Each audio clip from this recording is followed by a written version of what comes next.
नमस्कार। महाराष्ट्र के उद्धव सरकार में मंत्री और एनसीपी नेता नवाब मलिक फिलहाल जेल में बंद है, लेकिन ख्वाब अभी भी नवाबों वाले ही देख रहे हैं और खुद मुख्यमंत्री उद्धव ठाकरे नवाब मलिक के नवाबों वाले ख्वाबों को पूरा कर रहे हैं, क्योंकि उनके मंत्रालय से संबंधित सभी फाइल्स जेल भेजी जा रही है, वो भी नवाब मलिक के सिग्नेचर करवाने के लिए। ऐसे में कहा जा सकता है कि शिवसेना प्रमुख उद्धव ठाकरे के राज में अब भ्रष्टाचारी नेता जो जेलों में बंद है वो भी नवाबों वाली लाइफ जी रहे हैं। हालांकि कोर्ट ने नवाब मलिक को बड़ा झटका देते हुए उनकी जमानत याचिका को खारिज कर दिया है। ऐसे में महाराष्ट्र की जनता पर अत्याचारों का बोझ दिनों दिन बढ़ता जा रहा है, क्योंकि भ्रष्टाचारी नेताओं से इस्तीफा लेने की बजाय उद्धव ठाकरे उन्हें राजा महाराजाओं वाली जिंदगी का तोहफा दे रहे हैं, जबकि महाराष्ट्र का आम नागरिक इनकी भ्रष्टाचारों की वजह से त्राही त्राही कर रहा है। महाराष्ट्र की आम जनता महाविकास आघाड़ी गठबंधन सरकार के मंत्रियों द्वारा किए गए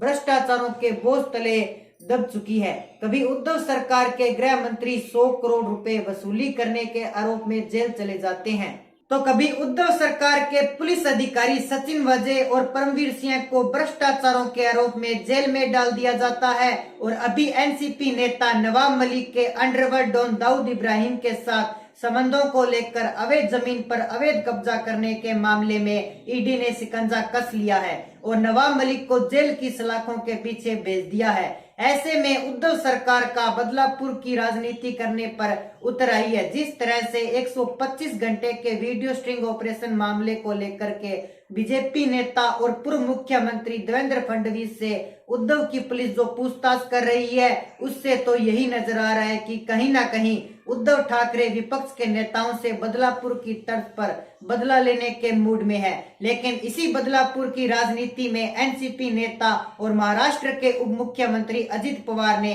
महाविकास आघाड़ी गठबंधन की उद्धव सरकार ने देवेंद्र फडणवीस पर हो रही कार्रवाई को लेकर उद्धव सरकार को घेरना शुरू कर दिया है, जिसके बाद अजित पवार और फडणवीस के बीच गहरी दोस्ती की चर्चाएं महाराष्ट्र की राजनीति में तेज हो चुकी है।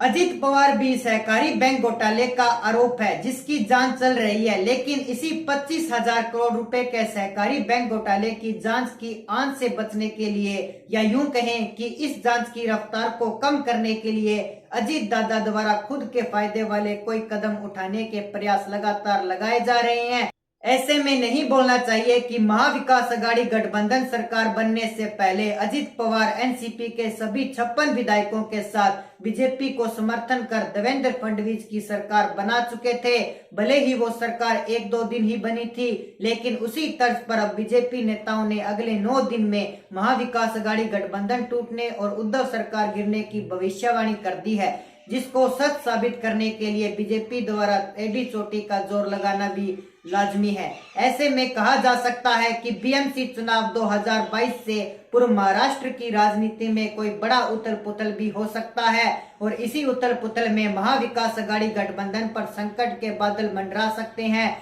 दूसरी तरफ बीजेपी नेताओं द्वारा उद्धव सरकार पर अंडरवर्ल्ड डॉन दाऊद इब्राहिम का दबाव होने का हवाला भी दिया जा रहा है, और उसी दबाव के चलते उद्धव सरकार नवाब मलिक से इस्तीफा नहीं मांग रही है। इसमें बीजेपी नेता देवेंद्र फडणवीस ने महाविकास आघाड़ी गठबंधन की उद्धव सरकार के खिलाफ मोर्चा खोल रखा है, और आए दिन एक से बढ़कर एक खुलासे सबूतों के साथ पेश किए जा रहे हैं। बीजेपी नेताओं द्वारा किए गए इन खुलासों में उद्धव सरकार पूरी तरह से फंसती हुई नजर आ रही है, और अब तक उद्धव सरकार के 2 मंत्री इन्हीं खुलासों की वजह से जेल की सलाखों के पीछे जा चुके हैं। मुंबई महानगर पालिका चुनाव से ठीक पहले शिवसेना को घेरने का काम बीजेपी नेताओं ने शुरू कर दिया है, और एनसीपी सुप्रीमो शरद पवार ने नवाब मलिक को पार्टी के पद से बर्खास्त कर शिवसेना को कटघरे में खड़ा कर दिया है। ऐसे में भ्रष्टाचारी मंत्रियों को सस्पेंड करने के बजाय उन्हें राजा महाराजाओं वाली लाइफस्टाइल गिफ्ट करने से शिवसेना की छवि पर बुरा असर पड़ रहा है, जिसके दुष्परिणाम बीएमसी चुनाव 2022 में देखने को मिल सकते हैं।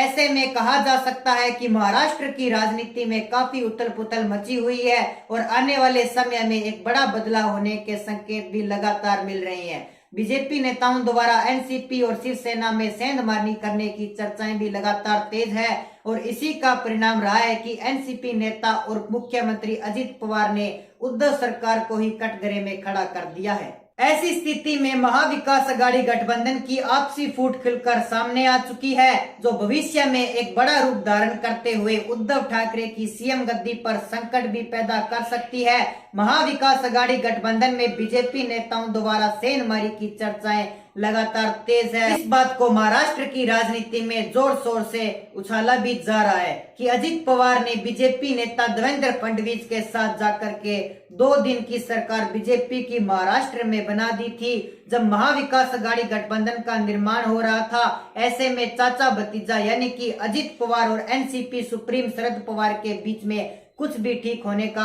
हवाला किया जा रहा है। कुछ राजनीति के ज्ञाताओं द्वारा जो दावा किया जा रहा है, उसके अनुसार अजित पवार शरद पवार में भी खुश नहीं है और अजित पवार के खिलाफ जिन घोटालों को लेकर के जांच चल रही है, उन जांच की आंच से बचने के लिए, उन जांच की रफ्तार को कम करने के लिए अब अजित पवार खुद के फायदे वाला कोई भी कदम उठा सकते हैं। उससे सबसे बड़ा कदम यही होगा कि अजित पवार अपने सभी विधायकों को लेकर के जो एनसीपी से कह सकते हैं कि भारतीय जनता पार्टी के तरफ रवाना हुए हैं। ऐसे में दोस्तों, जो भी आपकी राय है आप हमारे कमेंट सेक्शन में जरूर बताएं। साथ ही हमारे चैनल को कर लीजिए सब्सक्राइब, ताकि हमारे नए अपडेट्स आप तक पहुंच सके। जय हिंद, जय भारत।